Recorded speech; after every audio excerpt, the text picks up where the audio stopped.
blessings, man. It was a good one. Can't lie. Good one. Yeah, man. Same here, man. Same here. Like, can't lie. Just blessed, very, very blessed. And just getting on with it, man. How's everyone's family's all good?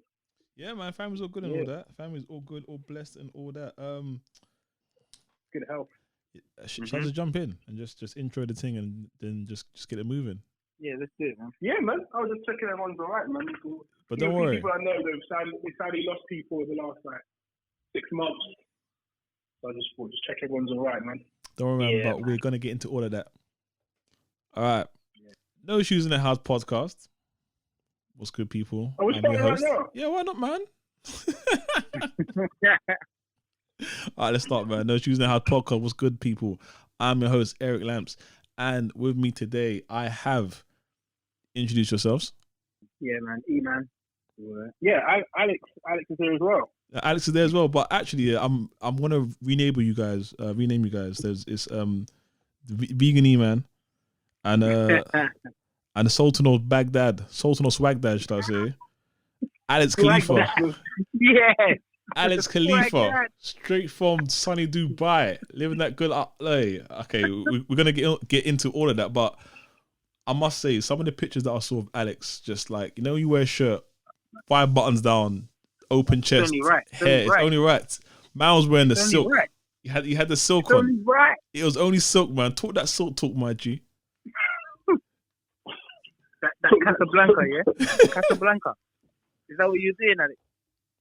No, that's not true. I was at home at Christmas in South London. That was it. Christmas, that was it. Yeah. I beg to differ though, man. I beg to differ. Yeah. But let's go around and let's start off with everyone first of all, man. Alex, how you doing? How you feeling? What's your mood like? How's your Christmas? How's your New Year? Doing great, feeling amazing, feeling fantastic. Thank you very much for asking, man. Feeling great, living good, feeling good. Christmas and New Year's were fantastic. Got to spend just after Christmas, got to spend 12 days in Dubai. Great time, good weather, good vibes, good food. Felt nice to have a break. You know, the last year's been crazy for everyone.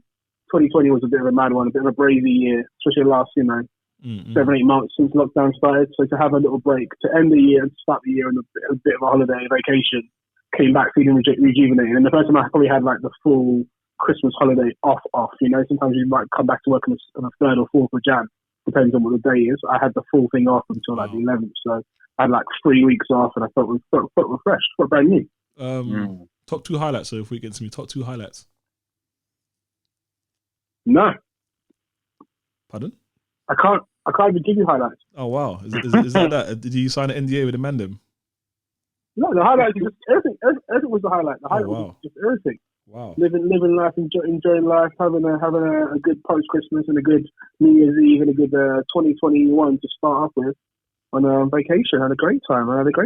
Lucky to be there. Lucky to come back in one piece as well. You know how the world is. We thank God. Yeah, I heard you had a good Christmas as well, man. Yeah, man. Mine was good. I went to where did I go? Lake District. I went there for a bit. That was nice. Lake District, yeah. Yeah, so I went there for Christmas, man. Just following the lockdown protocol rules and that good stuff, you know. So it was cool, man. What, you didn't go abroad? Oh, abroad. That trip. Oh, my bad. Now, I was in St. Lucia, man. Lovely place. I enjoyed it, man. I was hot tubbing. The Caribbean, St. Lucia. That's the one. I could get a bit Creole. I went to was it Soufrière? It's because most of the counties there are named after something French. So now Castries I went to in St. Lucia, amazing place, great people, good food, lots of water sports, hot tubbing, snorkeling. I had to enjoy it, man. Wow. First time as well. First time in a long time. Yeah. Yeah. Wow. I had to do it, man. I went to the place where the sea was emerald green, man. It looked like sapphires. Wow. Caught a few sunsets.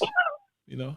It was alright. Still. I've heard about it in Rick Ross songs. That's amazing, man. Yeah. I heard Rick Ross mention it a few times, and I've heard Nick Mills mention it. So it sounds. It was nice. It was nice. I mean, I didn't live up as good as you. Like I did like fan meeting in it, so I was enjoying, but not like how you was enjoying, man. You had that good food. You know what I mean? I saw Alex like circular sunglasses, shorts, loafers. We lived that good life there, man. But it's good. Overall, it was good, man. It was a break needed, man. It was, I think the first time I've been away for maybe like a year, maybe. I ain't been away for a while, so it was needed, man. It was needed, like especially again like the year we've had. It was definitely needed, man. I won't go into too much about it because I don't want to sound insensitive. E-man, how's your Christmas? How's your New Year? Talk to me. Oh man, well, a bit different from you two jet setters. With fam. Well, Tani's mum and dad, my partner, they came over and kind of had,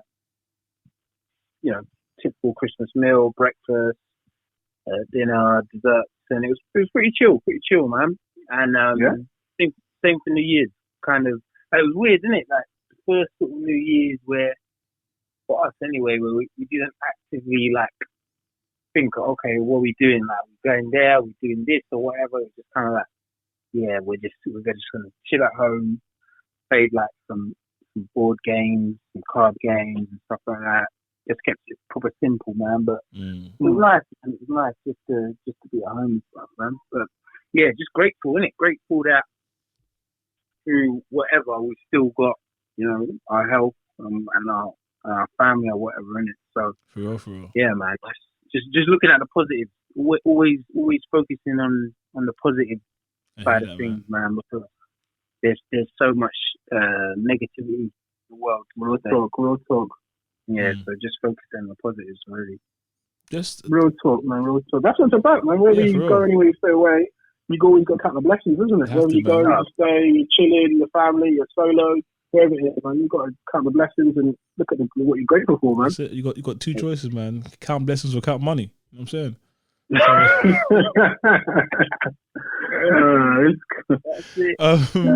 E-man, for Christmas though, yeah. Like I know you're on this the journey thing. Like, describe a vegan Christmas. What do you guys eat, man?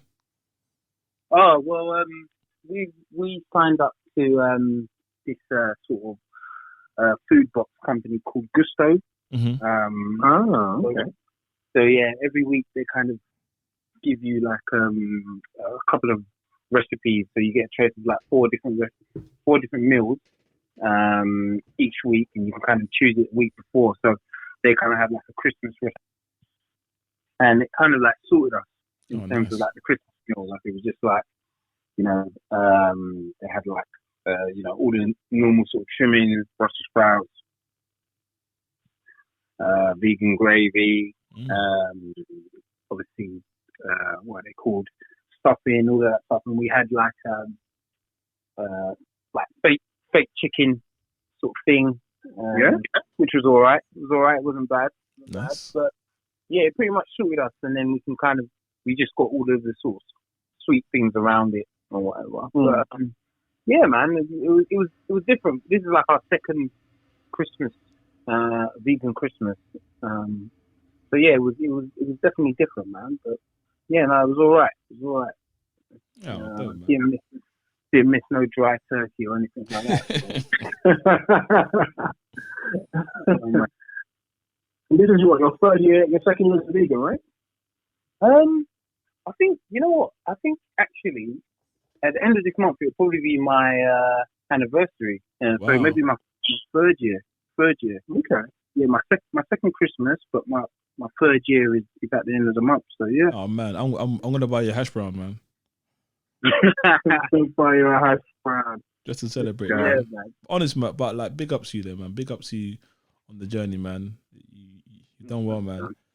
Just a quick shameless plug, man. No shoes in the house.co.uk. That's the website, by the way, guys.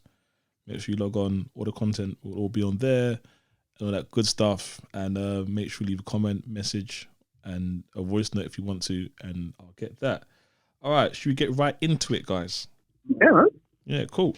Right, so when I was in St. Lucia, little bit of a epiphany moment, and then I just realized that. Was that when you were in the ocean? Was the Caribbean waters touching your skin and you had an epiphany? I'm just asking. I want to know the context. That's all. I had a conversation with a mermaid. She crept up from the water and gave me like a great idea. She just said to me, "Look, Eric, I know you really enjoy the weather here. The weather's great," and she made me think about a few things. And I realized I don't belong in a cold country. I don't want to retire here. I don't. I just can't do it. Because I had it was like 37 degrees in St. Lucia. I got off the plane. I just saw snow. I was like, this can't be life. So seriously, guys, I'm gonna get my Ghanaian passport, man, ASAP. Wow. Yeah. Yeah, I'm just trying to make some plans for now. Like now. So maybe when that time comes, and it's good for the kids as well and the family and that. So when they want to dip out, they ain't gonna wait for me. They can just go, man. So I don't know. When I had a lot of thinking to do in St. Lucia. That's it. That's just one of them, by the way. But just like things about planning like for the future and the future ahead, and like where I want to reside later on in life. Fair point, man. Fair play. Yeah, I just don't. I just want to be that citizen where I can just get up and go. Like, yeah, I'm gonna go Ghana. I'm gonna go embassy, queue up there for 4 days, just to get a visa. I just want to get it all sorted out now. That's me, man. That's just some of my thoughts. Good thing to think about when you're away and to kind of plan towards, man. I think a lot of people maybe they're not thinking of they're thinking of is working, but it's good to think of how can I work to a certain level and then enjoy life, because we should be enjoying life a lot more, to think about it. Exactly. Like, you can't just work and then you go on this holiday and then come back to this. I want to like go on holiday to the point where, all right, cool, I've been here long enough now I can go back, rather than, oh damn, I've got to go back in 3 days. Boy, I need to go turn up, kind of thing. You know what I mean? I just want to be free. Yeah. Be free. Yeah, I agree, man. Even the message we were talking about, just moving to a warmer climate sometime in the future. Just because of just like, I know, like the weather over here and stuff like that, and it's just like deciding where to go. Like, and that's it. Ghana came up, St. Lucia came up because she's St. Lucian and stuff. Okay. Yeah, so it's an interesting thing, man. It's a very, very interesting thing. Yeah, I mean, it's possible, man. Yeah, I People think. are doing it. Yeah, exactly. I think. It's just like I was thinking about that. I was also thinking about, like not necessarily like New Year's resolutions, but goals and stuff and what I want to do. Because I think last year probably made a lot of people scared to dream. I think this year, because of what happened last year, people probably had a lot of dreams, aspirations, and plans in place. And then COVID kicked in. It's like, boy, for some people it was, what's the point? How long are we going to be in this for? Especially for some of the creatives as well that do like music, for example. I know there's other areas as well, but I'm just thinking about some of my friends that are like musicians and artists and whatnot. Like, they couldn't tour for a whole year. That must have sucked for them, man. Like, that must have been tough. So they probably, some of them might have thought to themselves, what's the point of making plans and stuff now? I can't do it. They might have felt discouraged as well, man. So I had to kind of like motivate myself to try and think, like, regardless of what's happened last year, how can we make this year better? Because we know now what we've gone through. We know what to expect now. It's no longer the unknown. We know what we're in. Like, how can you make the best out of this situation? Yeah, that's true. I guess you're right. One of the ways to make the best out of the situation is to plan, to think about what kind of life you'd like. It's a good way to kind of pause, isn't it? And pause and be like, all right, this is what's happening right now. What can I do to get to where I want to get? So if something like this happens again, or even just reevaluate your quality of life. Maybe you want to, like, I know some people, I've got some friends who work in the music industry as well, who said to me this is actually the best time of their life. Obviously not going out, but like, usually once, twice a week they're going to a gig, they're going to spend an artist, they've got to look after a project, they've got to manage an event.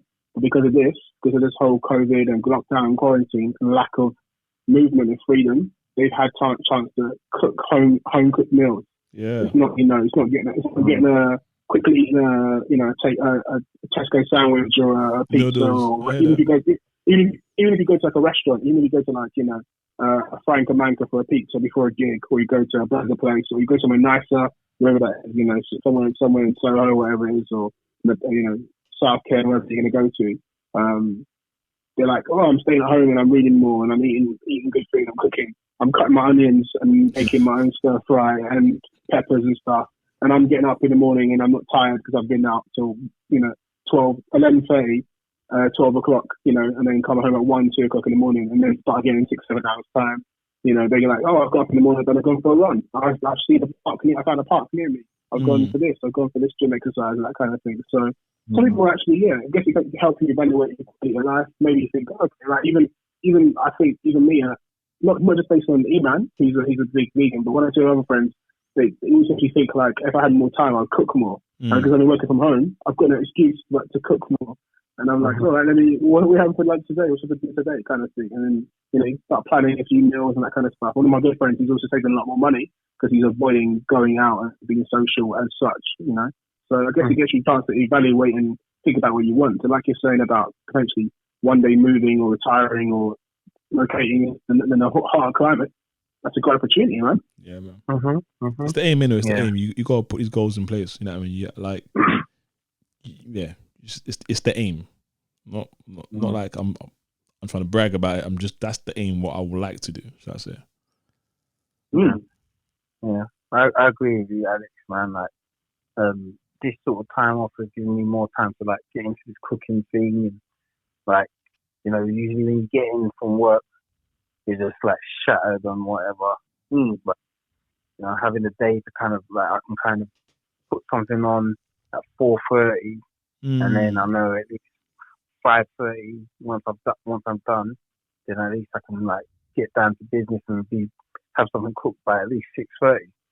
So that sort of luxury is a big blessing at the moment, man. But, yeah, man. As always, positives. Positives. I like that. I always get positive vibes from you guys. Always. Let's talk about WhatsApp, man.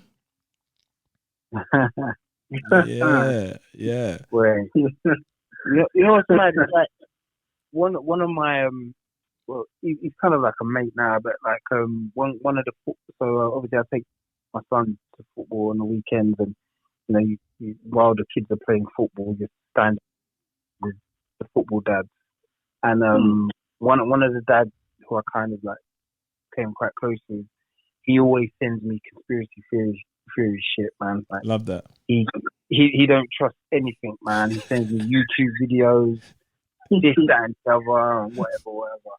And like, I just kind of like, oh shit, that's crazy, man. Oh, what? Yeah. Say what? Well, the best one is swear down, fam. Yeah, you know what I mean. Them ones. So obviously, when this whole WhatsApp thing happened, he was like, oh look, we need to move on to, I think it's Telegram. Telegram. Let's give us the listeners a bit of background insight about it. What can you say about like what is like what's going on for those that don't know?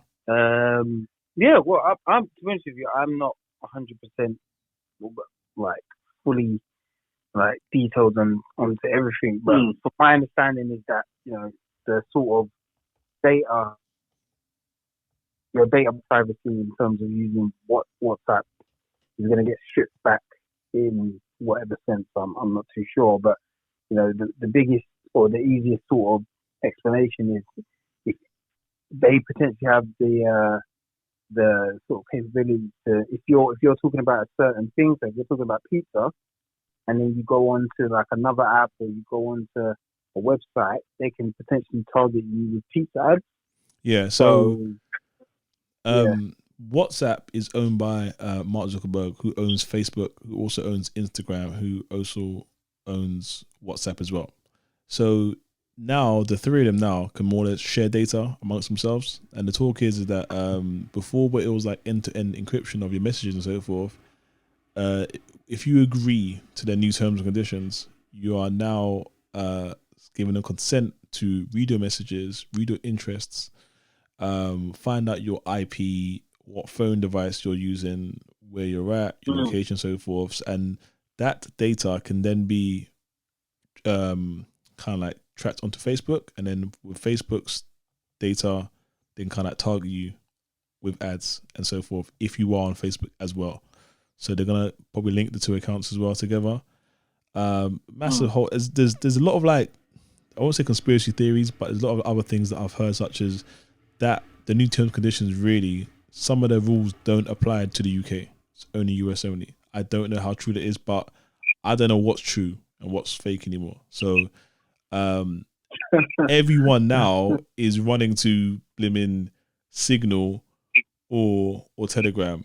So Elon Musk, the guy that runs Tesla, the richest man in the world now, he sent out like one tweet saying, like, don't use WhatsApp. But then again, this is the same guy that's also said, don't watch Netflix as well. But it's like he says something and everyone follows. So he said, don't use WhatsApp. It's not as encrypted as I say it is. And then Snowden, the guy they're trying to extradite, tweeted off the back of that and saying, yeah, I use Signal and I'm not dead yet. Wow. Wow. Wow. That kind of like just says it all, really, to be fair. So everyone in a frenzy have just gone onto Signal because it's apparently supposed to be more secure. And apparently the guys that made Signal were like ex-employees of WhatsApp. And they didn't like what Facebook were doing in the first place, with obviously WhatsApp being bought out by them. So they left and they started their own thing. But now I'm pretty sure shares and stocks in that place must be going through the roof now, because if they're on the market, I bet it is. Because everyone's run onto that, man. Like, how do you feel about this whole data privacy thing? Like, what's your thoughts on it? Personally, me, from what I understand anyway, from what I saw in the news, apparently the privacy side of WhatsApp hasn't changed, allegedly. It's only been changed in non-EU territories at the moment, right? As you mentioned, that's probably going to change later on. It's owned by the Facebook company. So when you open WhatsApp, it says to you a Facebook, brought to you by Facebook or Facebook company, doesn't it? If you open WhatsApp for the very first time, or once you restart it, it says that. So you know who owns and controls that piece of software, that app. So it's kind of like alarming that they're going to share your data. I don't use Facebook, but they're going to obviously share my data, and who knows what. Even if it doesn't happen right now, even if it's just in certain territories. I saw on social media about it happening in India, right? Straight away. Yes, yeah. So there's a big, and in India, the Signal became like one of the most popular apps in India, and Signal and Telegram couldn't keep up with demand for new users. It was so like popular. And obviously India, a big population, and WhatsApp's very popular anyway. So that's crazy. Personally, I think it is a little bit scary, a little bit dangerous to think of the world in that way. But to put my non-panicking hat on, they've probably got a lot of my data anyway, because I've had WhatsApp for like 12, 13, 14 years. I don't know when I got WhatsApp. It was like 2007 or 8 or something. That's dating me a little bit, showing you how my real age, not my passport age, my real age. I'm an uncle. I could be someone's uncle. You never know. But that's dating me a little bit, and it shows you like WhatsApp has been around for a while. So I'm not too bothered, because they've probably had my data for like 14, 15 years. Even when I use Facebook, they probably know my location. They know obviously Facebook knows your school, your friends, your job. You put your jobs and stuff in there. So when it connects to WhatsApp, the data's all going to be there, isn't it? So it's a little bit concerning that they're going to have so much data, so much access to your private information. And what they're going to do with that, if they're going to build profiles to advertise and target against you, if they're going to, the other things, I don't know, like, how Facebook was caught in that scandal with the political votes and stuff, which helped to encourage people to think of things like Brexit, for example, and causes a lot of hate speech. So I'm kind of concerned about that a little bit. But to be honest, I'm quite ingrained into WhatsApp, so I can't see myself like suddenly deleting it and never using it again. Does that make sense? Yeah, perfect sense. E-Man. Yeah, I'm pretty much in the same sort of thinking as Alex. Like, to be honest with you, like, I'm signed in and accepted so many different like cookies and all of that sort of stuff on so many different apps. I'm just like, I just don't give a shit no more, man. You guys You got me anyway, man. like you guys have got everything. Like you know what I'm doing. Like every time I look at my phone, I see like the location thing come on. Like Google knows where I am, and I'm finding everything. Like I just can't be asked, man. Like, yeah, this is the thing, man. It's one of the things that people are jumping the gun. Like the fact that if you have a mobile phone, you're being tracked. Like if you use Instagram, which is a lot worse than WhatsApp, it's like Instagram's got all your details and your photos. Yeah. And it can use your photos for whatever they want. And no one's batted an eyelid. Everyone's out there still trying to do the Buss It challenge. So, you know what I mean? It's the Buss It challenge. Exactly. They've already got your details anyway. Like, they know what you're up to. Like, the fact that, you know, when you first get Instagram, for example, which is owned by, you know, by Mark Zuckerberg now, it tells you, do you want to give Instagram access to your phone? Yes. Your microphone, yes. Your camera, yes. You say that anyway, and then you're talking about, like yesterday, the perfect example. I was talking to a work colleague about Excel. I must have mentioned Excel about 15 times, yeah, because it was about Excel. I go on Instagram, what do I see? Oh, sign up here, this Excel course, because they listened in. It's that simple. So that's scary. That's really scary. But that's what you sign up for. That's what you sign up for, and they make it very obvious though as well. Like you said, you mentioned Excel, you see the advert straight away. It's not a coincidence. If we started talking about Cuba, so I would love to go to Cuba. I just moved to Cuba for no reason at all. I want to go to Cuba today. I would love to go to Cuba one day, or I just want to see what's in Cuba. I heard Cuban food is very good. I heard Cuba's culture is very nice. I've always wanted to go to Cuba and see this part of Cuba. You know, Fidel Castro is this or this that. And then suddenly tomorrow, I'm going to go on my internet tomorrow, whether it's my laptop, my desktop, an iPad, a tablet, whatever it is. And it's suddenly going to tell me about Cuba flights or British Airways got 100%. 100%. It's going to happen, isn't it? It's going to happen. And as soon as you click accept cookies, you're going to get retarget ads anyway. So it's going to happen. Like you are already tracked, whether you like it or not. You're tracked. When people say, "No, man, WhatsApp, it's the devil, man," I'm like, dude, they've got you anyway. The fact that if you use Gmail, they've got you. Outlook, your work have got you. You know what I mean? You go to work and they've got you. You're tracked, dude. Like iPhone users, you use facial recognition. You're tracked. They've got your face on a file somewhere. Like straight away. Your fingerprint. They've got my fingerprint. You know what I mean? So they've got me. Oh my god. Think about it. They got your fingerprint. They got your face. They know. Oh, especially if you use things like Apple Pay and Google Maps and all these things, they can track you. They know where you've been going, what you're spending things on, what apps you use the most. Every week we get our screen time and analysis comes into us, but we also know there also know other things about us as well. So it's crazy. I remember there was a guy, he was some like computer nerd, and I used to go to him to like fix my computer back in the day. And you go to his house, and before he even touched your computer to do work on it, he'll sit there, give you like a half an hour long speech about conspiracy theory. He's always on like BBC, CNN, Fox, just flicking throughout news channels, yeah. And this is the same guy that said, you know what? I don't have a Oyster card, you know. Okay, why not? It tracks you, so I just buy the paper ticket. I'm like he was isolating before isolating was even cool. Before self-isolating was even a thing, he was isolating. Like just always up in his yard, like he was always at home. But it was so weird coming from a computer nerd who like had like probably accepted every cookies available to him. He was so paranoid about being tracked. So he got a paper ticket, which is probably at the time, like, remember before when you could buy Oyster card for like, say, £5. Our paper ticket was like £8. He was just, I'll rather buy the paper ticket. Cool, dude, cool, safe. And like, he had a bank card as well, so he's tracked. So I think people got to take it easy with this tracking stuff, man. With the fact that you've got a mobile phone, dude, you're tracked. If you've got a Gmail account, you're tracked. You know what I mean? So, dude, you're tracked, man. It's just, I mean, I'm probably gonna stay on. Sorry, go for it. Yeah, I'm saying I'm probably gonna stay on the whole WhatsApp thing until it gets too much. But you know what I mean? Like, I know my mum is not gonna go off WhatsApp to join Signal. My mum can just about use WhatsApp, and she's got a million groups of her aunties and her friends and whatnot on WhatsApp. Them aunties aren't gonna come off WhatsApp, man. Like, that's their bread and butter for them, bro. Like, if they want to get news out to you fast, bro, it sends to 15 people, and God will bless you 5 times. They're all over that, man. They're all.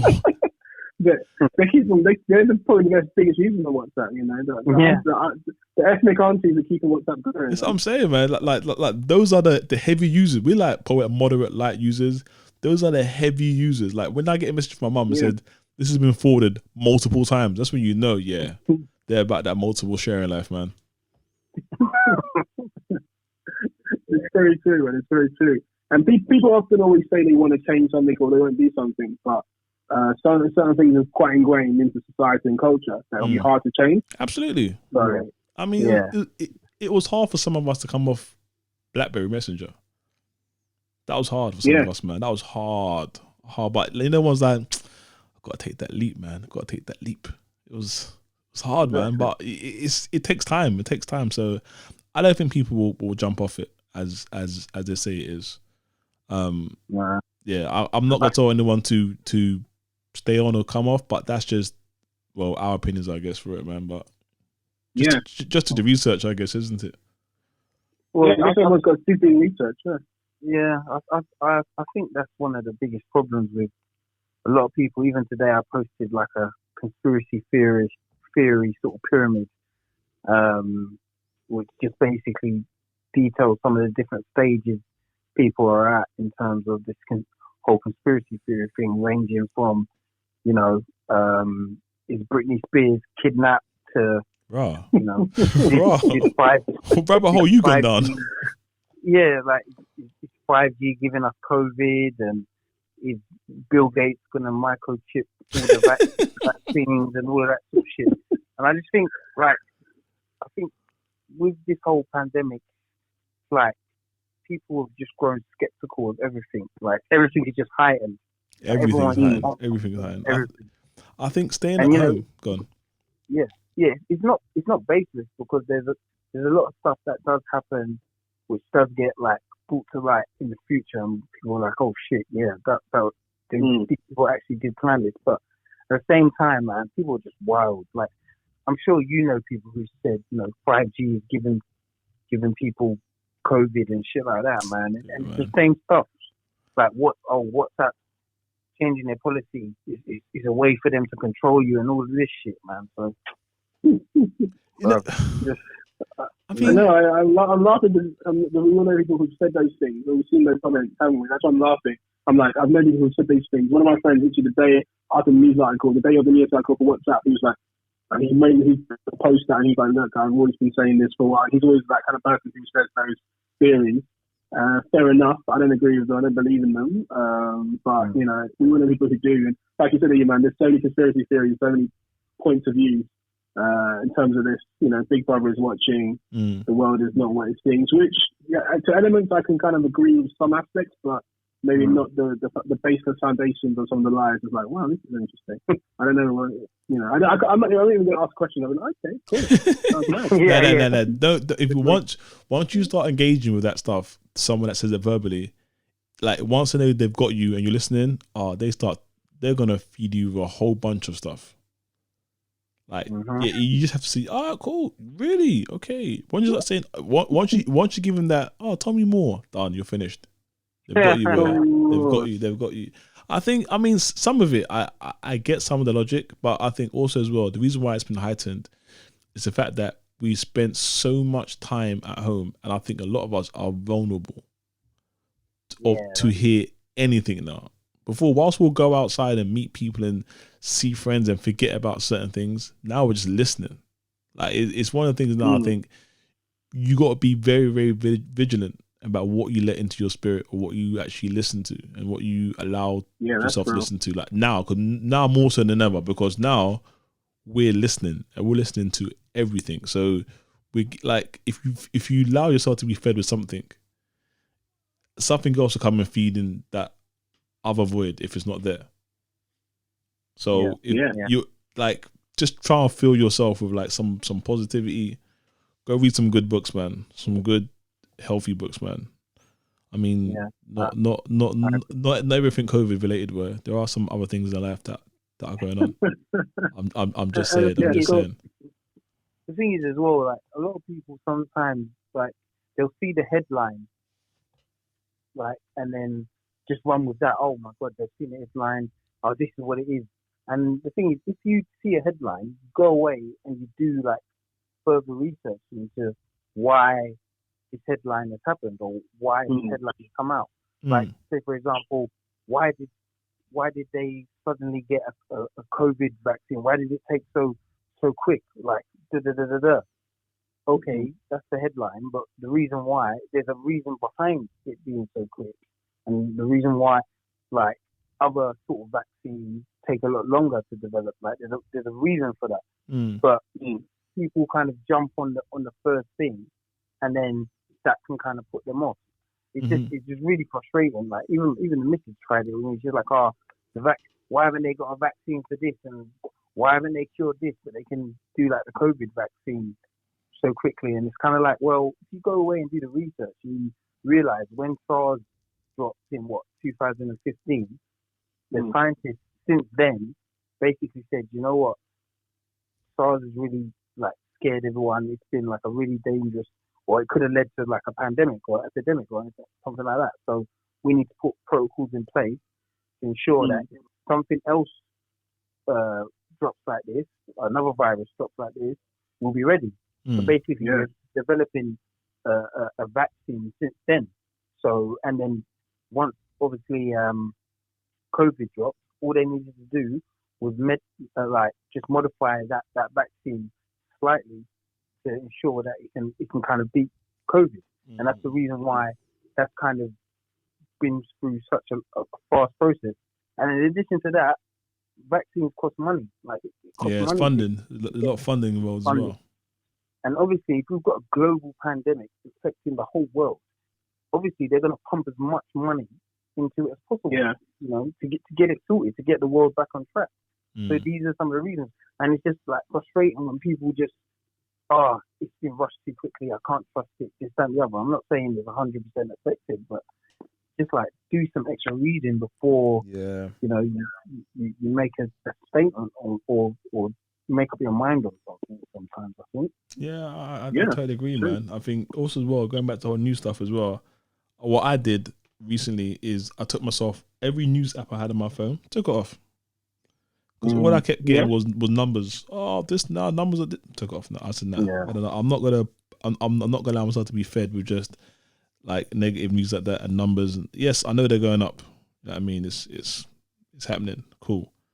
I don't want to see it no more, man. Because that I think is one of the great tricks of the media to feed you, and also create that scaremongering, atmosphere around you and those around you as well. So then that's all you're talking about. And to be fair, it is a topic of a lot of conversations. But I'm trying my best to try to dip out when and where I can.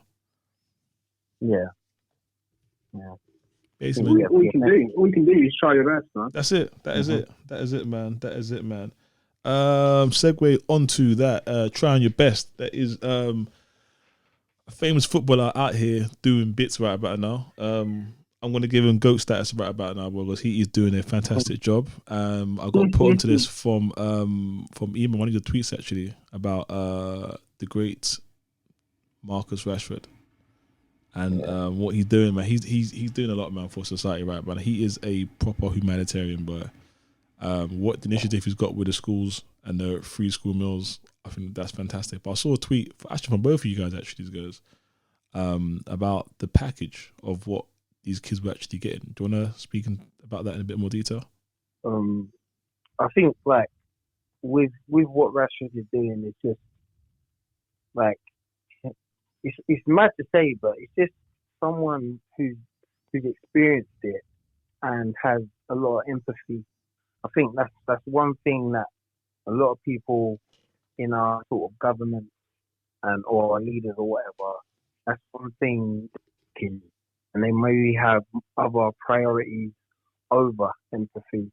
And the thing is with Rashford, he's been through that stuff. He's been through, I've watched like a little BBC News clip of him talking about, sometimes he doesn't eat, and then, sometimes he had to go to the academy, and his mum put him in the academy like a year before he actually needed to go in there because she knew he'd be able to get like proper meals in there. So, he's been through it, and now he's got to a position where he's got that elevated status as one of England's best footballers, Man United, this, that, and the other. He has that passion behind him to say, you know what, I can do this. I can help these kids who are going through what I've been through, and I'm gonna do it. And like honestly, like I rate him so highly, man. It's just amazing to see someone because at the end of the day, he doesn't need to do it. He doesn't need to do it. Like Yeah. he could get his money or whatever, and live his life. But that empathy in him is just saying, you know what, just help these kids out, man. And it's really interesting as well that if you look at like the leaders of this country or the majority of people in parliament or the government or whatever, like it's always the Eton guys that kind of make up that sort of government. And it's the people from not the so Rashford, like you said, Rashford's gone through. He grew up in a very working class situation. He went to breakfast school. Exactly. So I had some schools they let the kids go in like an hour early to have breakfast, and then his mum, like you said, his mum let him go to the academy early to make sure he can get fed and educated. And he's come from that background, and now he's a millionaire footballer, 23. He's won trophies. He's still got he's still got like another 10 years of his career left. He's like essentially the star boy, isn't he? And these politicians come from that background, so they don't understand. They can get their expenses for sandwiches, but regular people can't do that. So you hit the nail. You say exactly how you put the nail on the head. And some of your tweets have been well said and interesting things to read, man. It's really really eye opening. It's crazy we're living in this kind of world now. It is. It's mad. Because they asked the Prime Minister, I remember in one of the interviews, how much is a loaf of bread, and he didn't know the answer. He didn't actually know the answer. Like there's an interview online, so that kind of shows the disparity between like how is he supposed to know how people function or have that sort of understanding of how people are going by day to day, like struggling to buy a loaf of bread, and he doesn't even know what it's worth. But how is he supposed to understand or be able to take care of these people? So it is, like you said, it's very, very, very, very crazy to be living in one of the greatest on the planet or whatever. First world country, and if you're watching news and then there's something happening in a war-torn country or third world country, you're like, oh, people are so poor, let's donate money and that kind of thing. So this is happening in where we all live and where we know is a developed country, and then we obviously live in London or around London, and we know the divide in London can be different, and also we know from travelling and from knowing people from other parts of the country, we know the rich and poor divide can be different. So people are really suffering out there, and the fact that they're letting the politicians and the people in power it had to be up to a 23-year-old England striker attacker, Man United and England striker attacker to stick it on them, put the pressure on the politicians, to make them to put their conscience to be like, oh, actually we're actually messed up here, And this is what the leader of the opposition is saying. So Keir Starmer, the leader of the Labour Party, he should be holding the government into account. But he's just been like, yeah, this is pretty bad. Like, yeah, cool. It took Rashford to be like, Rashford's done this campaign for like 6 months, hasn't he? And he's taken it every level. He's taken every single level. He got his OB, didn't he, not too long ago?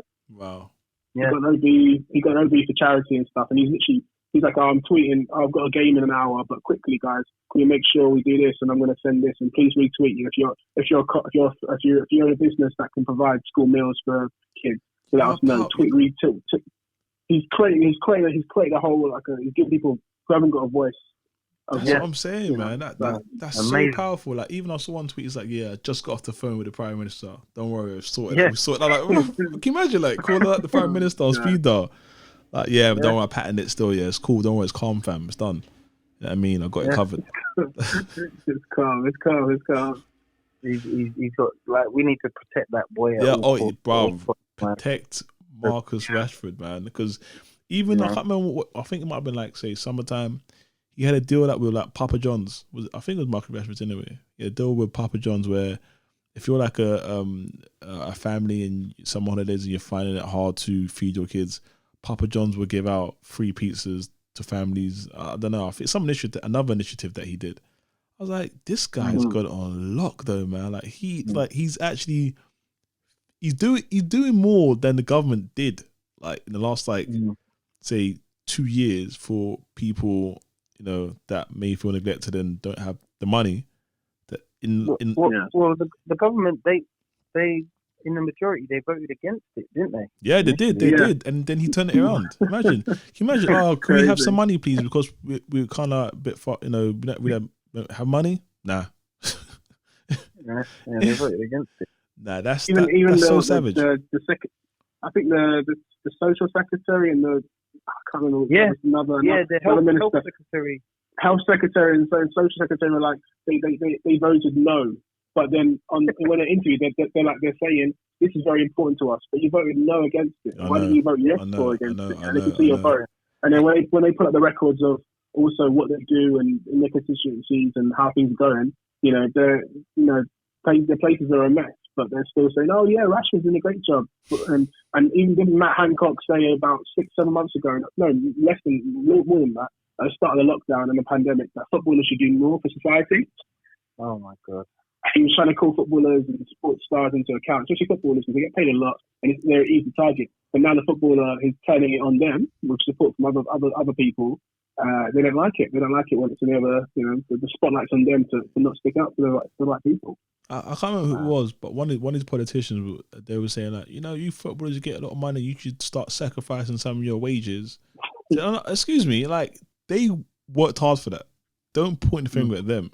Because a lot of heat was on them, therefore let's deflect some of his heat on some of these footballers, some of these higher earners. It's not their fault that they get paid 150 grand.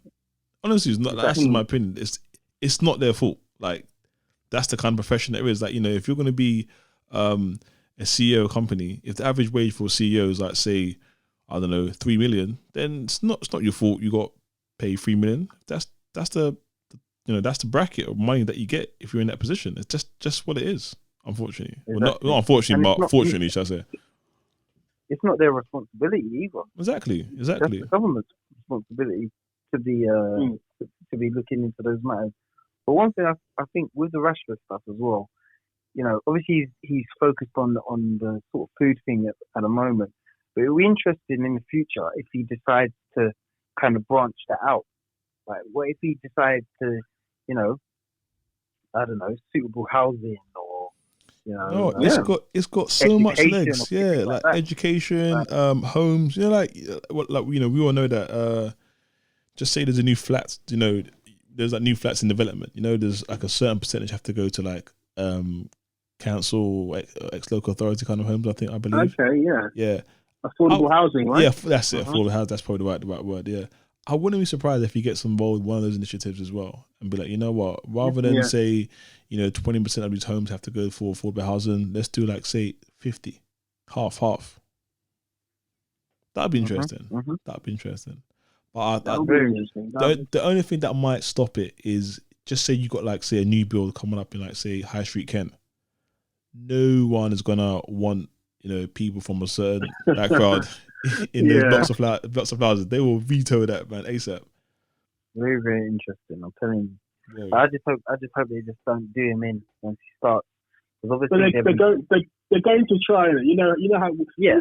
Essentially, we're all old enough to not just have seen so many footballers, people who are doing good, get literally cancelled or canned or trashed or, you know, unforgiven for saying anything or doing anything incorrect from certain backgrounds. And obviously, you could think of Raheem Sterling, which he did nothing, but because he bought his mum's house, it was a bad thing. But then another footballer bought his mum's house, who was not same kind of working class. Was it Foden? Yeah. Same working class background, but he was seen as like, what a great guy, what a great kid, buying in the house. And I think they're trying to get Rashford. Rashford bought a couple of properties. He bought a couple of properties. Obviously, he's like, I came from nothing, so I'm securing my family's future. Yeah, that's it. See, I rate the answer. I rate the answer. He just said, look, man, I'm planning for the future. Why not? Like, you know. Yeah, I'm securing my family's future. I've come from nothing. But literally, if Rashford gets involved in a fight tomorrow, or he's on holiday, he's in holidays in the summer or something, and he's in Vegas or Miami or Ibiza or something, and he's drinking or something. Someone catches a picture of him drinking or even holding a cigarette. It'll be like Rashford smoking England star fucker. They're going to try and bring him down. Rashford, rapper and actor and footballer Marcus Rashford. They got to put rapper in front there if they're black. They'll put and a picture of Stormzy. It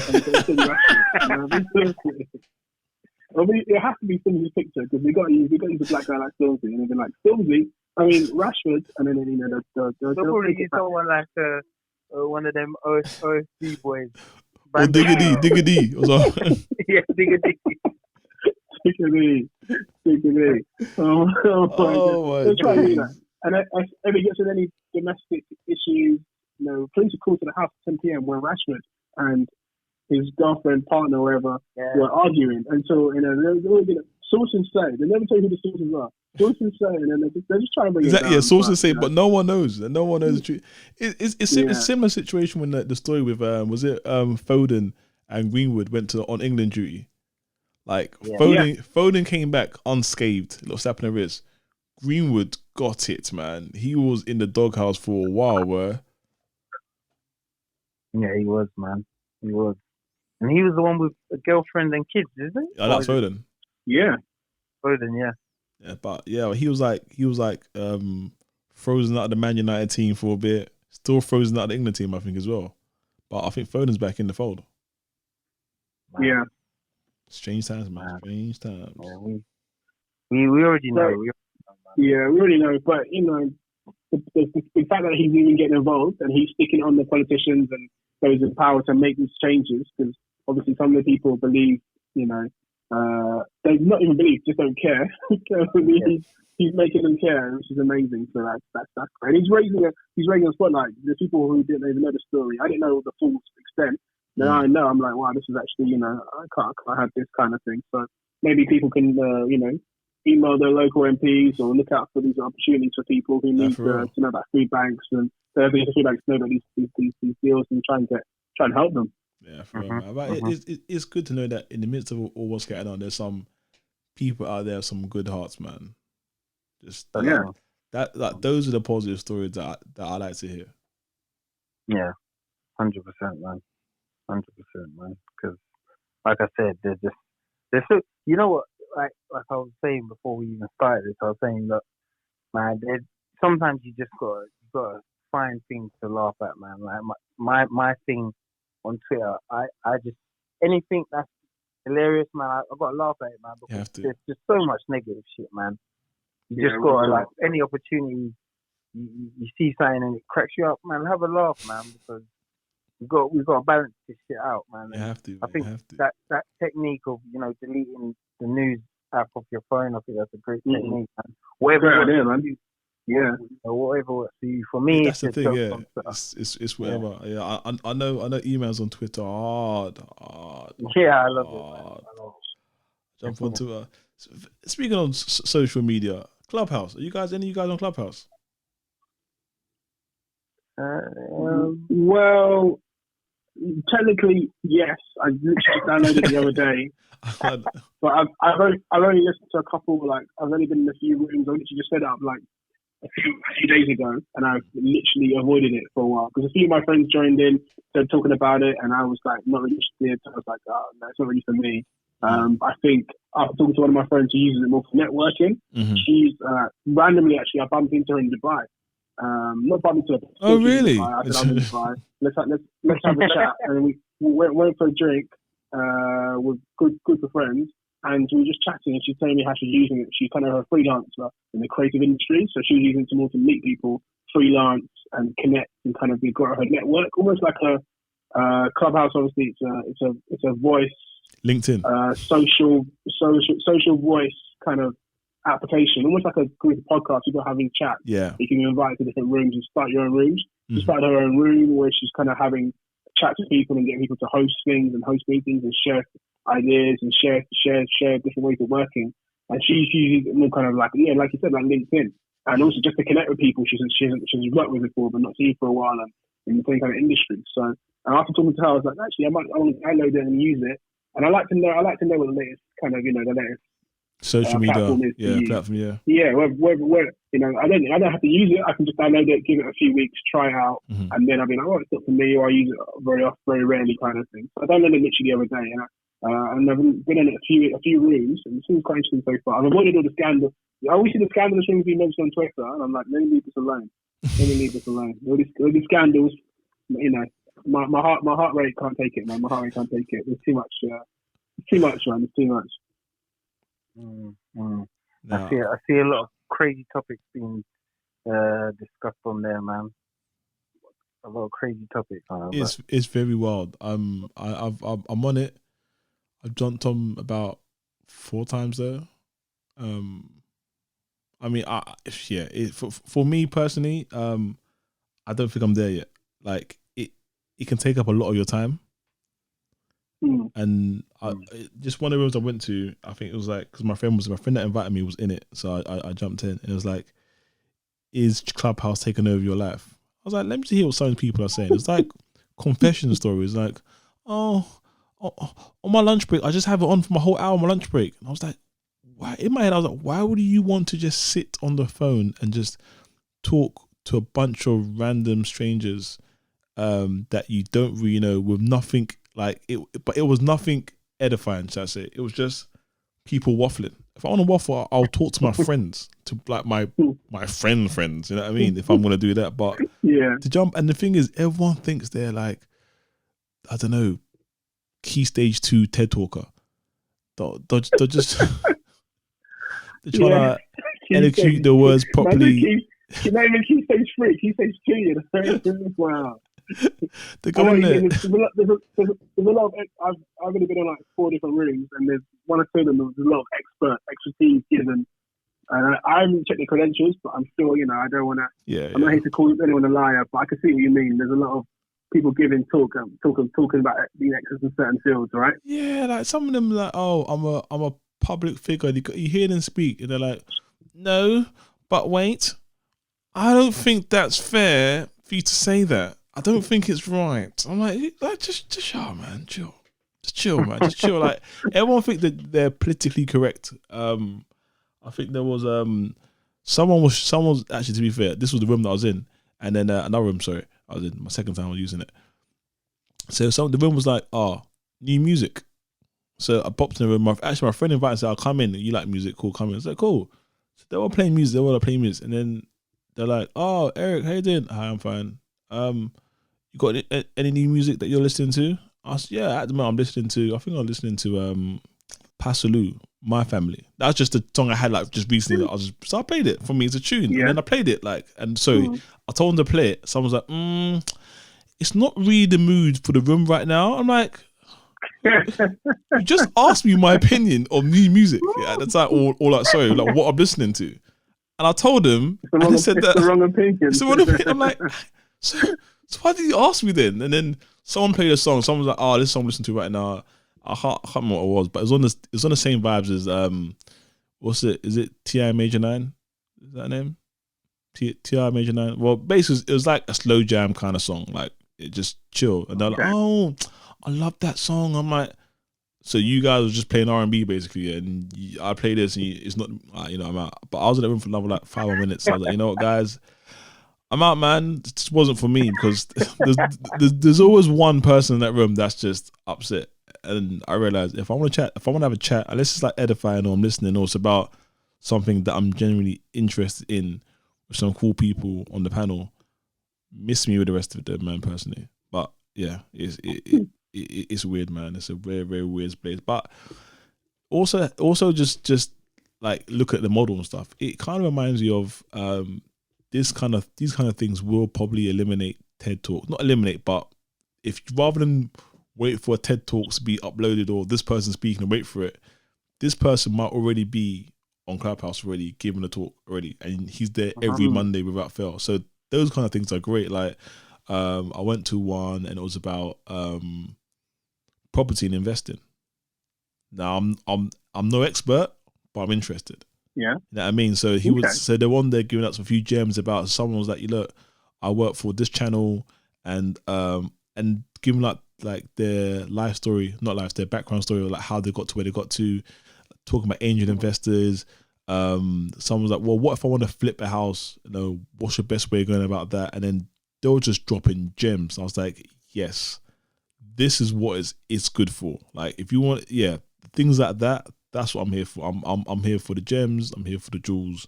I'm here to learn. That's the positives of Clubhouse.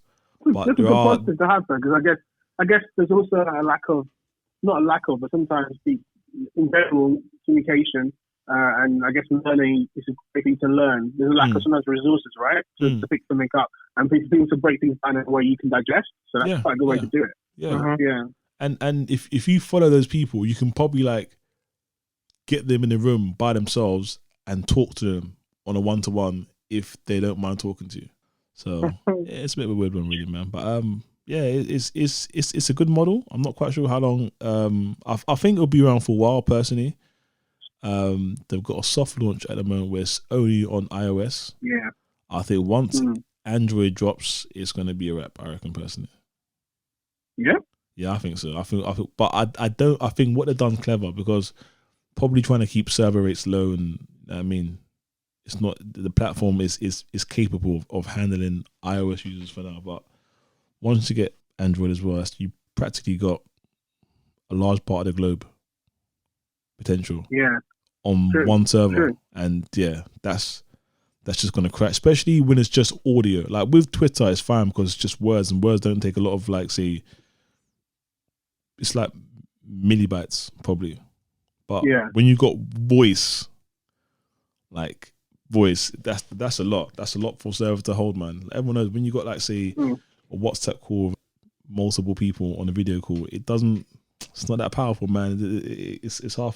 It struggles sometimes. You know what I mean? So you got to think about that. I guess podcasts have become so popular in the last 5-10 years. So like another evolution of podcasting, essentially. It is. It's podcasting practically with a live audience. I can start this with us two guys, have a room, and silence everyone else in the room, and us guys just have our chat, and then people can actually, like, raise their hand and ask questions. So, I mean, for those that podcast and do live shows, especially in this climate, if you can't do a live show, this might be a good alternative.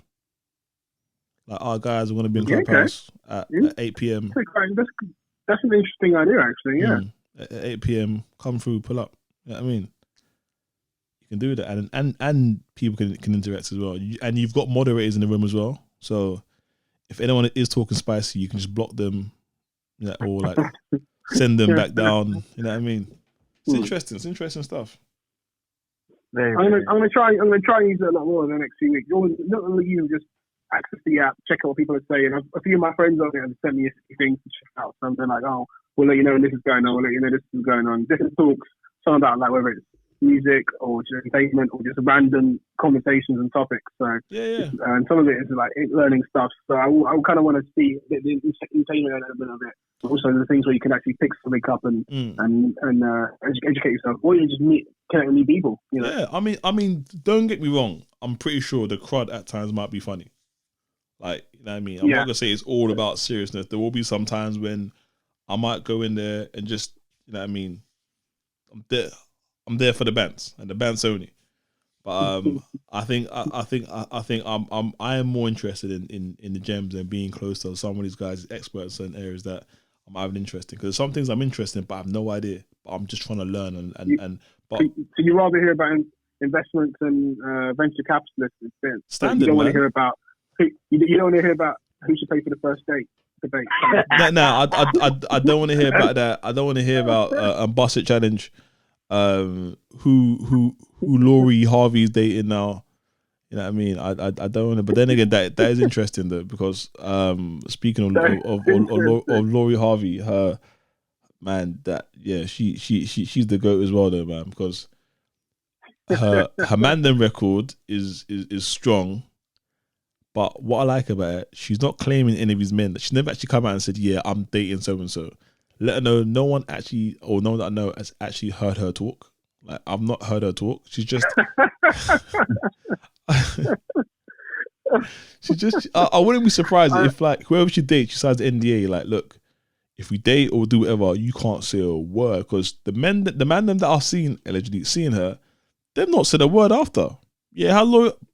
Yeah, no comment. That mean, like, they don't say a word afterward. Like, that's it. That's it. And she is. I think because of her dad, innit? Her dad has, like, a lot of power maybe out of her. I don't know, bro.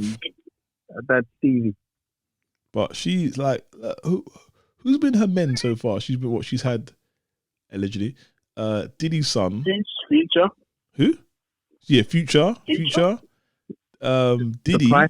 Diddy. Memphis Oh Supply. yeah. Who say Oh yeah, it? Memphis. Oh yeah. Memphis Supply. I forgot about close that. to her as well, isn't it?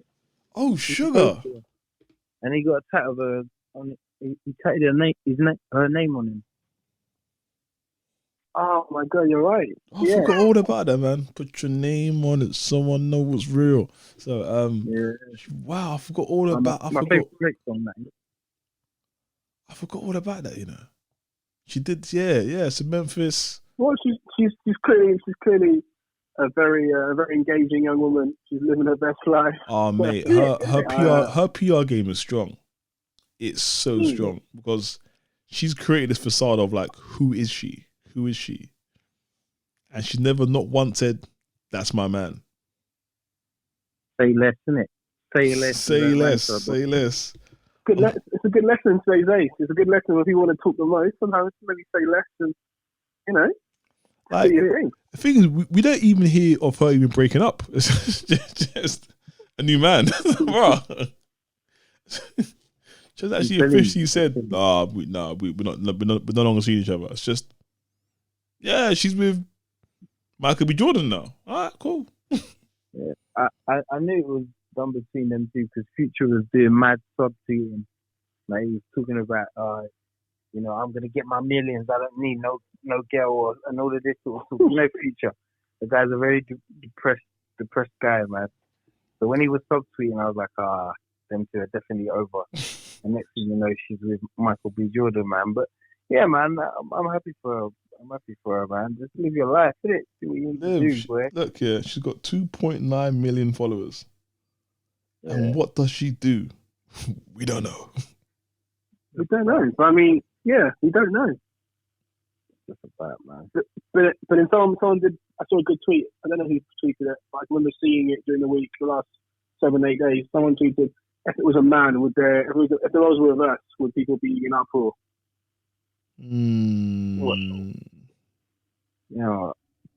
I think a lot of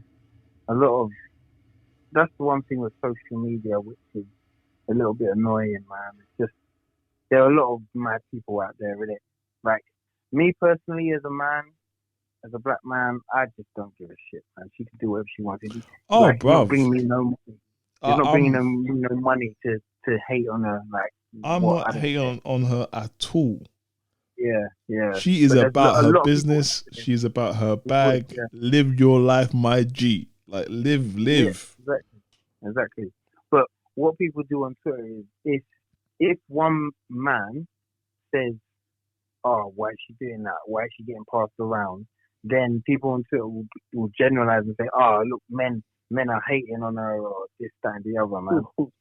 you know, that's what Twitter is, man. But yeah, same like you, Eric, man. I don't care, man. Let her do her thing, man.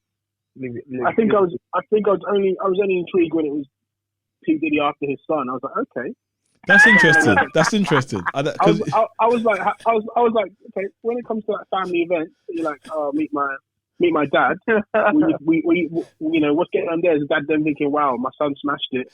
But you know, Diddy lives his best life anyway, and he regrets some of the decisions, but he's still like, yeah, I'm coming after this. I'm going after your girl, son. After you break up, I'm taking this one from you. And then he lost as well. So it's like, wow, that was intriguing to me. No, what?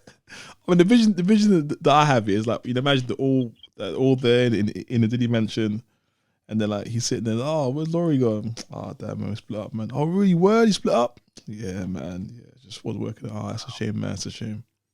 A few weeks later on, Laurie's back in the house. Bro, what gone? Yeah, like what? You brought back for me? Nah, bro. Like it ain't really like that, you know. And then like a month after, they all sit down together having beers. What happened? Broke my heart. Broke my heart too, B. Alright. That's man.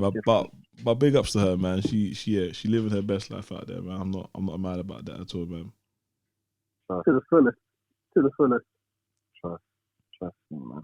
I got nothing else on my list, man. Nothing else on my list at all. Yeah, nothing else. Apart from the only thing I had was Pimlico Plumbers.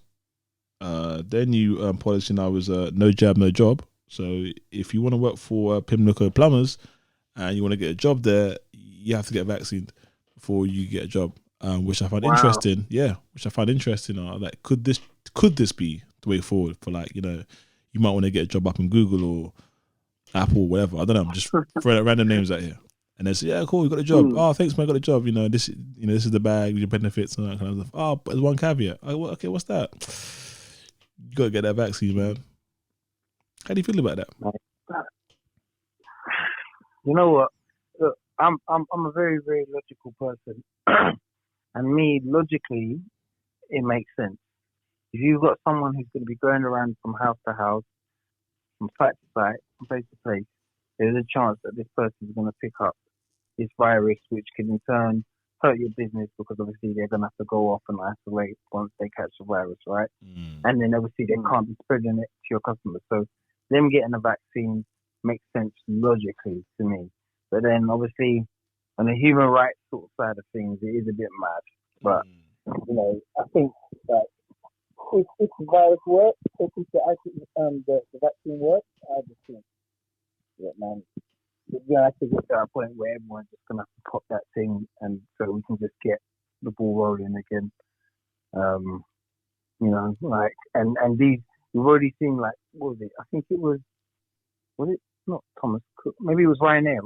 No, it was Qantas. Yeah, Qantas. Yeah, Qantas said, yeah. You can get a jab on holiday or something. Oh, no. Sorry. That was the right day. That was the Ryanair advert. But I remember Qantas had something similar. So Qantas was saying that in order for people to use the airline service in the future, you have to get jabbed. But you're right. Wow, really? Yeah. That's what the stance was saying. But Ryanair was, was it a jab and go? They had a campaign. Yeah, jab and go. Yeah. That's mad, isn't it? That is mad. That is mad. That can't be real. No, bro. It was real, man. It was real. TV advert. It was real. I think you got pulled. Maybe I thought it was a meme. Jab and go. No. But you know what it is. Right. But here's a question: if you get the vaccine, do you still have to get a PCR test to fly? I'm just asking for a friend. No. Asking for St. Lucia Part 2, yeah? Yeah. Just asking for a friend. I literally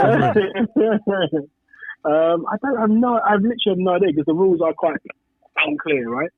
The rules are quite unclear. I'd imagine you have to, probably. I imagine if you got a proof of having the jab, then I guess you would need a test. No, actually, I don't actually know. I guess you can still get the vaccine and still catch COVID? Or I don't actually understand. There's so much information, so much misinformation. It's hard to know the truth, right? Yeah. I mean, I don't actually know, because in theory, if you take the vaccine, in theory, don't quote me here, but they're injecting COVID into you. So if you was to that's it. To do a test after that, you would essentially come up positive, right? I'm guessing, if the COVID tests are correct. So it gives you immunity to the infection, but then it would come up with you having potentially some of the infection in your system, I guess. So maybe as long as you wouldn't need the PCR test, because I know to fly to St. Lucia you need to have the negative test first, right? Yeah. I think now everywhere I know now, if you are gonna fly, you have to get a PCR test. So gone are the days now of like, oh, come and go dip to Amsterdam quickly for a quick little flight. Like I see the flight online, £60. That's not gonna happen no more, because you got to get tested, and those tests cost more than the flights. I'm not mad about that though. Yeah. Okay. I think, Iman, if you go on a nice 2-week holiday with the family, would you mind going for a test to make sure you're all good before you go? Yeah, 100%, man. I'm cool with that. My thing is more the disruption of all. You know, like before, like, oh yeah, look, I jumped online, I see a cheap flight to Berlin, or what's the other place they go to? Budapest. Like they do a lot of cheap flights, or like stag do's and whatnot. A lot of cheap flights and a lot of stag do's. Before I can find a flight on Thursday and flight on Friday. But now that's going to be impossible, because in order for me to have that quick turnaround, or book a last minute holiday, I have to get a last minute test. And last minute test, from what I seen and our experience was, if you want a 6 hour return one, I was quoted $495. Yeah, Imagine there's 4 of us. That's 2K. That's just under 2K. That's you're just the test. $495. Yeah, for a 6 hour turnaround test. If I wanted one 6 hours to turn around. Wow. Otherwise, it costs about between 120 and 150. But again, family of 4. For family of 4, that's $6 bills. Okay. Yeah, I mean, and that's before you've even flown. Like that's before you even booked ticket, done insurance, all that jazz. It's $6 bills alone just for a PCR test if you do it privately. That's kind of crazy. I didn't know it was that much. Like I think mine was like around the £100 mark. Yeah, you won't Dubai. I think Boots do a PCR for Dubai and Boots. I think their one's 120. Yeah, I think it was around that figure. But then, yeah, I guess if you've got a family of 4, or if it's a big family holiday, or even if it's just a group of friends, you're all going to pay a bit extra for your tests and stuff. And it's a bit that's actually kind of crazy. That's kind of crazy. But then again, I don't know the vaccine side of stuff as well. I guess I've been meaning that the vaccine is going to go to the older population first, the most vulnerable first, right? Which makes sense. So, and I don't know who would need it after that, unless you've got health conditions and all sorts of things. I think that they should do the teachers personally. Yeah, good shout. I didn't think of that. Those are the ones that are going to be. Yeah, I think the teachers. I mean, they must be going through a lot. Like share a thought for them, because you got to realize these teachers are around the kids of imagine 30-year-old kids from all different bubbles, allegedly, all up in your class, and then one kid gets it or one kid tests positive, they shut down the whole bubble down for 14 days or 10 days now. It's a lot of stop, start. And now these teachers can go to school, be around 30 kids, but they can't go see their parents or their friends. But they can be in a classroom with 30 kids. I find that hard to understand, to get my mind. I know they're doing, but it's like, why can't they see their friends or family, but yet they've been in a room 5 days a week with 30 kids. 30 kids, bro. That's kind of crazy. But I can't see my mum. That's mad. Yeah, it doesn't make sense, does it? That's crazy. It doesn't make sense. I guess, but what they'll do is they'll do a test whether you've got the antibodies, which hopefully should mean you can't get it again. Because I think recently, just before Christmas, we saw one of Tani's friends, and then she basically tested positive a couple of days later, and then we did a couple tests after that, and then we both came up negative. So, and I think that's because we've already had it at some point. So hopefully that should mean you're immune.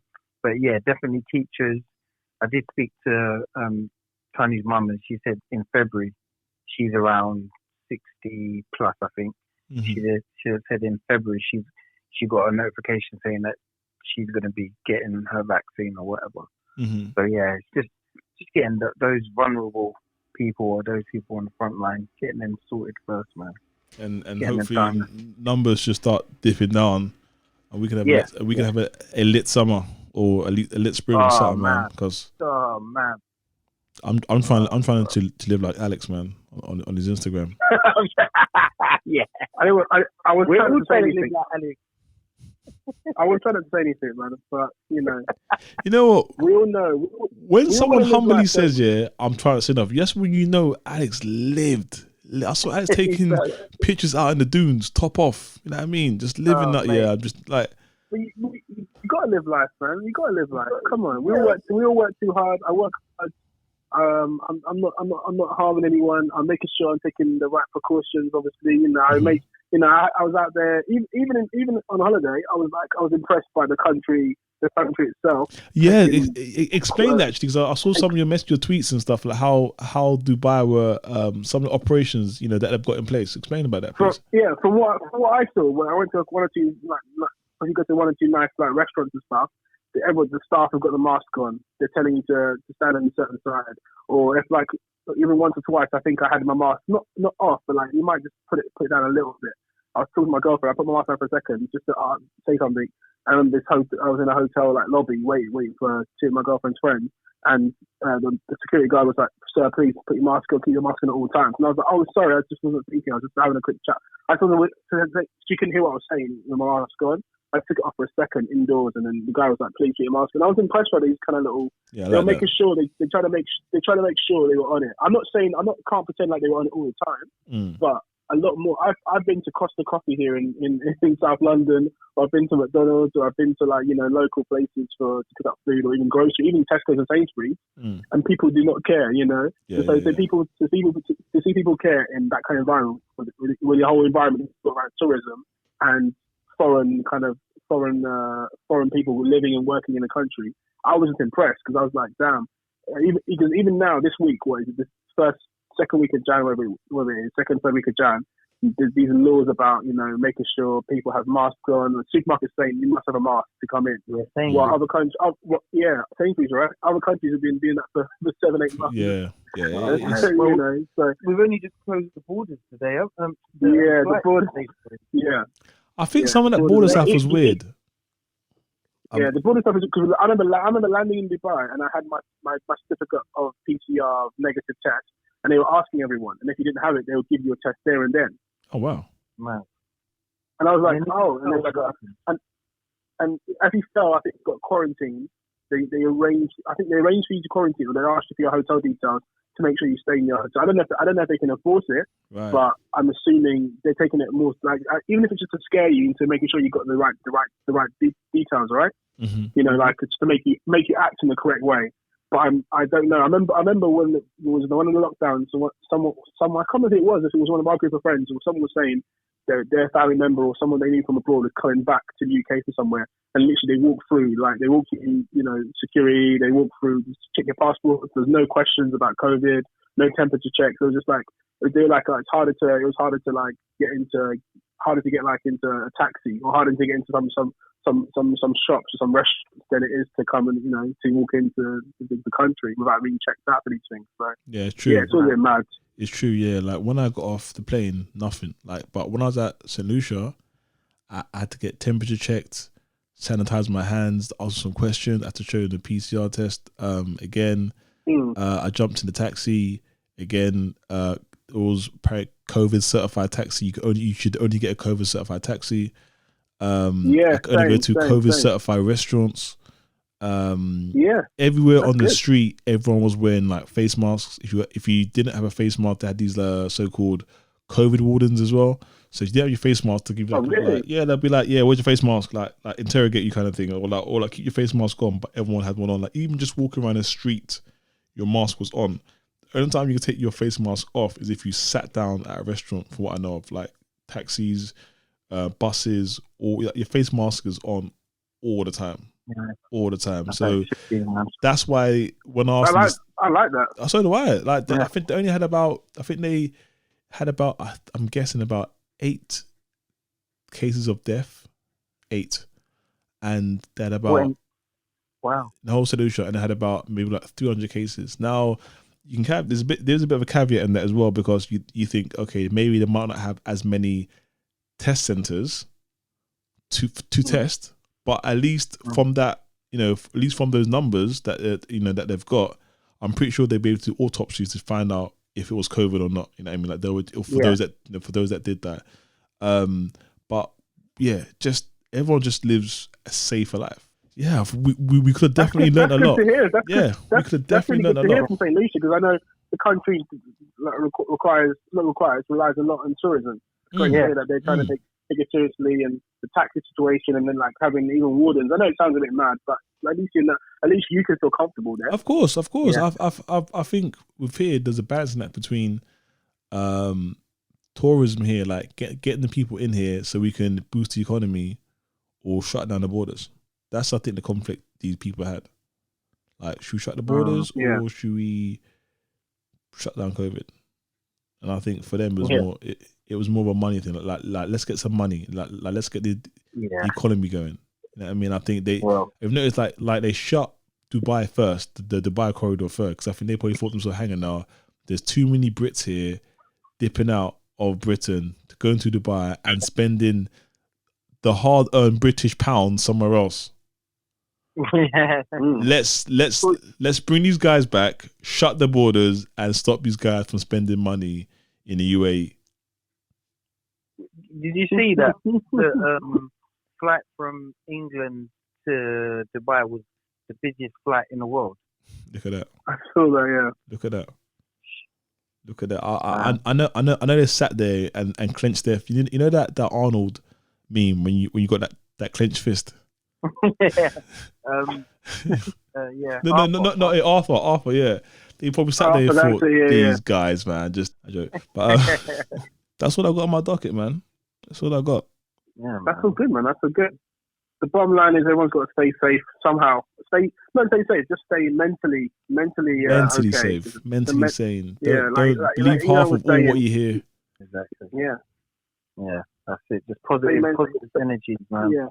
At all times. Yeah, what you said to me, man. That's real talk, man. That's real talk. That's how I've been living, and everyone you find your own sort of thing or whatever, man. But just try and keep it positive, man, because look, it's not going to last forever. This thing, of course not. You just gotta focus on the positives and you just get through it, man.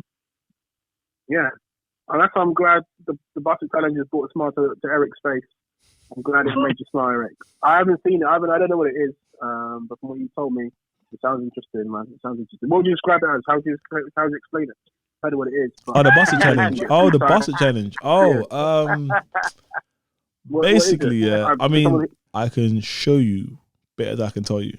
And on that note, no, you got just explain what is it? If people eating food or something like cinnamon challenge or kind of. Nah, you just. Alex is talking barefaced lies. I know. He's fishing. He's fishing for this, man. He's fishing for this. Honestly, like, I mean, I'm not on TikTok, innit? That's my answer. I'm not on TikTok, so I don't know what it is. I don't know what it is. I just don't know what it is. You sound pretty nervous, but you know what it is. But it's cool. So it's all right. So just okay, interesting. Okay. Don't worry, man. I'm not sure what you mean. See now, Alex, you're a very smart guy, and I know you're you're in digital. I know that too. There's a thing called Google, bro. It's all. You know what I'll do? Alex. Alex, you know what I'll do? Like after the podcast, I'll send some videos, man. I'm okay. No. You need to know. You seem like someone that is very interested in it. So I'm gonna send some videos, man. No. Sorry. I'll send some literature about it. You can't. I'm gonna delete my WhatsApp after this call because they're tracking us. So I delete WhatsApp because they're tracking us, and I'll just keep myself to myself for the rest of 2021. Just to stay safe until the vaccines get handed out. Yeah.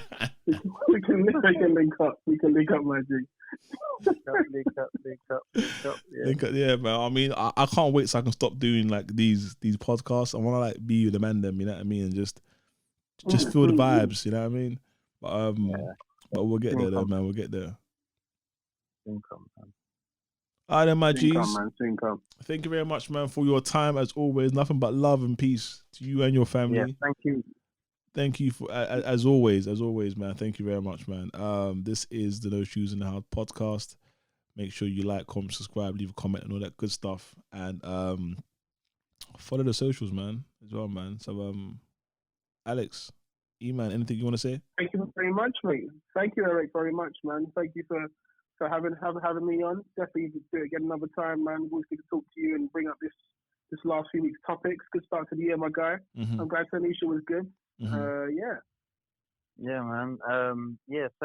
Same. Thanks for bringing me in and to be a part of this great thing that you've got going, and more than happy as always to contribute where I can, man. Always learn love. It's a blessing to have both of you two as friends, and like I keep saying, man, just keep the positive vibes rolling.